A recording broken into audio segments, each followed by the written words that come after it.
इन दिनों देश में बाढ़ और बारिश को लेकर हाहाकार मची है, जिससे देश के हर कोने में जनजीवन अस्त व्यस्त है। पहाड़ी राज्यों से लेकर मैदानी इलाकों तक त्राहिमाम मचा है।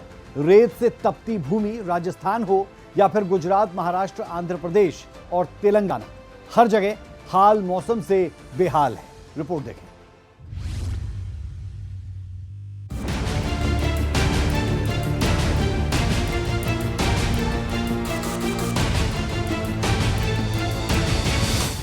देश का कोई भी हिस्सा हो, उत्तर से लेकर दक्षिण तक और पूरब से लेकर पश्चिम तक, बाढ़ बारिश ने हर तरफ तबाही मचा रखी है। जिंदगी की रफ्तार थम सी गई है। जनजीवन पूरी तरह से अस्त व्यस्त हो गया है। सड़कें टूट गई है, लोगों के आशियाने सब डूब गए हैं। जाए तो जाए कहाँ? मैदानी इलाकों में बाढ़ का कहर जारी है तो पहाड़ी इलाकों में भूस्खलन और बादल फटने की घटनाओं से हर किसी को बेबस और लाचार कर दिया है। यानी जल प्रलय ने सुख चैन की रोटी भी छीन ली है। सबसे पहले तस्वीरें हिमाचल प्रदेश की देखिए। अपनी खूबसूरती और पर्यटन के लिए विख्यात इस शहर को किसी की नजर लग गई है। यह राज्य इस समय सबसे ज्यादा बारिश की मार झेल रहा है और यहाँ प्रकृति के कहर ने तबाही मचा रखी है। कांगड़ा, मंडी और कुल्लू जिलों में भारी बारिश के कारण नदियां उफान पर है। हिमाचल प्रदेश में भूस्खलन और बादल फटने की घटनाएं आम हो चली है। कई गांवों का संपर्क मुख्य मार्ग से टूट गया है।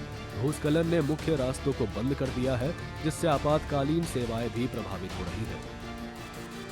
हिमाचल में यहाँ एक ओर पानी ही पानी है तो वहीं दूसरी ओर कांगड़ा में कुछ जगहें ऐसी भी हैं जहाँ लोगों को अभी भी पीने के पानी की किल्लत झेलनी पड़ रही है और गांव वालों को धरना देना पड़ रहा है। हमारी यही दिक्कत है, सबसे बड़ी यही परेशानी है कि हमें पानी की बहुत ज़्यादा दिक्कत है, बहुत ज़्यादा। जिसे बोलते हैं ना कि अति के जोर पे, वो है हमें दिक्कत है। खड का पानी है, गंदा दे रहे हैं और इतना गंदा दे रहे हैं, कई रोज़ तो पानी आता नहीं। SDO साहब, JE साहब, कहाँ कहाँ तक हमने एप्लीकेशंस नहीं दी, सब जगह दी है, लेकिन सुनवाई कोई नहीं करता। की है लेकिन कोई कार्रवाई नहीं होती, टालते हैं। आप उनको एप्लीकेशन लिखो, आप उनको एप्लीकेशन लिखो, मतलब कि वो, मैं नहीं कहूँगी कि नहीं है थोड़ी बहुत हेल्प होगी, लेकिन जो हमें प्रॉपर वे में पानी चाहिए वो नहीं मिलता। साढ़े गाँव में 1.5 महीना हो गया पानी नहीं आता। हमने सभी को एप्लीकेशन दी, सभी को बोला तो हमें पानी दो, हमारी कोई नहीं सुनता। जो महकमे वाले हैं उधर उधर टाल कर चले जाते हैं। ये 2 दिन से हमारे गांव में पानी नहीं आया तो 2 दिन के बाद ये बाल्टियां उनके सिर पर, महकमे वालों के सिर पर हम फेंकेंगे। न सिर्फ हिमाचल बल्कि उत्तराखंड का भी कुछ ऐसा ही हाल है, जहां टिहरी, रुद्रप्रयाग और उत्तरकाशी जैसे जिलों में नदियों ने रौद्र रूप धारण कर लिए हैं। कई घरों में पानी घुस चुका है, जिससे ग्रामीणों को ऊंची जगहों पर शरण लेनी पड़ी है।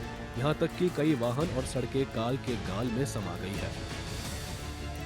वहीं हरियाणा के अंबाला और यमुनानगर जिलों में घंटों की बारिश के बाद सड़कों पर जल जमाव हो गया है। मुख्य बाजारों और कॉलोनियों में लोगों को कमर तक पानी में चलना पड़ रहा है।